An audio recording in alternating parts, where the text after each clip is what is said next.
Cerita ini adalah sebuah cerita yang benar-benar terjadi pada tahun 2008 silam.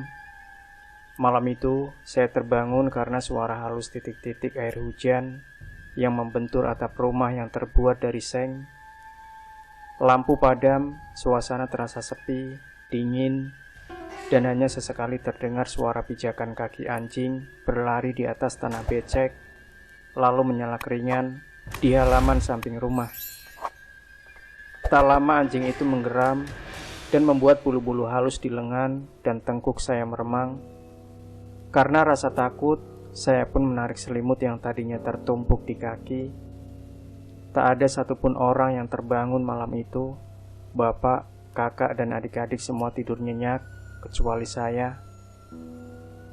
Karena gelap, saya coba untuk pejamkan mata lagi. Begitu mata mulai terasa berat, tiba-tiba terasa ada sesuatu yang melintas dan sedikit menyenggol kaki saya. Rasanya seperti kulit manusia, tapi dingin. Apa tuh? Ucap saya pelan. Seketika mataku terasa segar dan kantuk hilang seketika. Dalam gelap malam itu, samar-samar tampak bayangan seseorang duduk sambil sesekali mulutnya mengucapkan sesuatu yang tidak saya mengerti bahasanya. Dia seperti berbicara, tapi entah dengan siapa. Oh, mungkin itu ibu cari korek api untuk nyalain lilin. Saya bergumam dalam hati. Saya coba untuk tidur lagi, tiba-tiba terasa ada sesuatu yang lewat di atas tubuh saya. Ada angin lembut menerpa wajah saya, sehingga saya pun membuka mata lagi.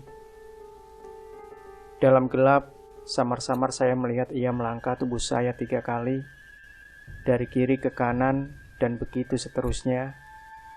Saya merasa ada sesuatu yang aneh. Masa iya sih ini ibu? Gak mungkin ini ibu.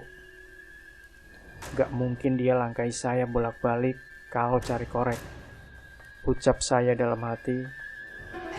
Berusaha memastikan, saya menyipitkan mata dan sebisa mungkin untuk tidak mengeluarkan suara. Karena persis seminggu sebelumnya ada perampok yang menyatroni rumah tante saya.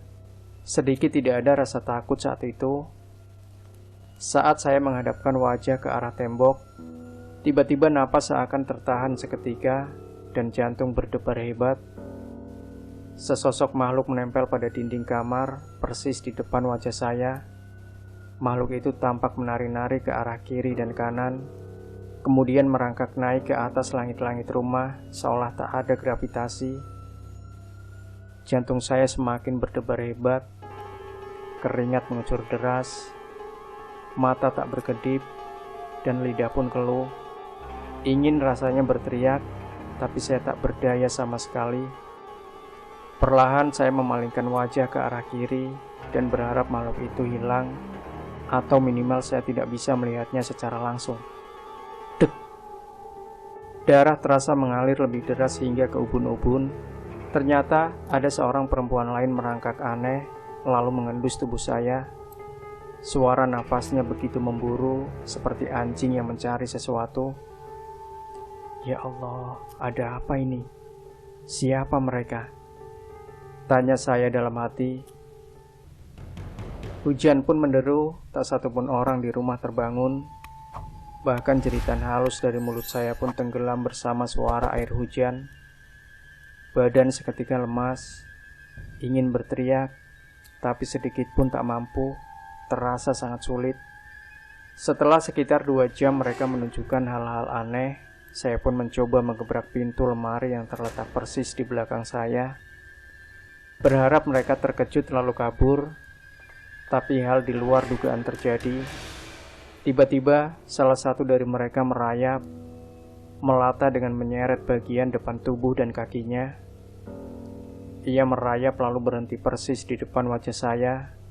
Jantung kian berdebar tak karuan, kaki dan tangan basah karena peluh. Mungkin malam ini saya mati. Mata saya masih terbuka, tapi mulut seakan terkunci. Setelah memastikan perempuan itu menancapkan pandangan, lalu mengendus tubuh saya. Hembusan nafasnya terasa jelas menerpa wajah dan tercium seperti bau akar pohon yang lapuk dan membusuk. Pun dengan badannya berbau tak sedap seperti tumpukan sampah yang basah membusuk. Tiba-tiba perempuan itu menyelipkan tangannya perlahan ke bagian bawah kepala saya, lalu mengangkatnya, meniup, dan mengelus pelan. Tangannya benar-benar terasa dingin, seperti gedebok dan kuku-kuku runcingnya sesekali menggores kening dan ubun-ubun. Saat saya mulai putus asa, beruntung ponsel bapak berdering. Seketika orang-orang tadi berjalan ke arah barat, dekat kamar pembantu, lalu lenyap. Saya segera lompat dari atas tempat tidur dan menghambur ke arah bapak. Pak, ada orang di kamar saya banyak sekali. Tadinya ada 4, terus jadi 7. Dengan napas terengah-engah dan badan bergetar, saya ceritakan semua kepada bapak. Iya, sini diam, duduk di sini, kata bapak sambil menelpon tetangga bahwa di rumah ada perampok. Setelah itu, saya memberanikan diri berlari keluar rumah dan membangunkan tetangga. Seketika tetangga berkumpul mengerumuni rumah saya, lengkap dengan tombak, lewang, dan ada juga yang bersiap menghantamkan batu besar. Mereka pun mengepung rumah saya dari segala sudut untuk mengantisipasi kemungkinan orang-orang itu kabur. Satu persatu tetangga masuk ke rumah dan memeriksa semua sudut. Setelah beberapa menit pencarian, tak ditemukan keanehan, tak ada kerusakan, dan tak ada barang yang hilang. Hanya ada si bibi yang tidur nyenyak di kamar pembantu. Anehnya, ia tak bangun saat ada suara gaduh di rumah. Lalu, siapakah pembantu keluarga saya itu sebenarnya? Setahu saya, ia datang sendiri ke rumah makan milik ibu saya untuk melamar pekerjaan sebulan sebelumnya. Tak jelas dari mana asalnya dan siapa keluarganya, tapi yang pasti dia cantik, rajin beberes dan bersih-bersih.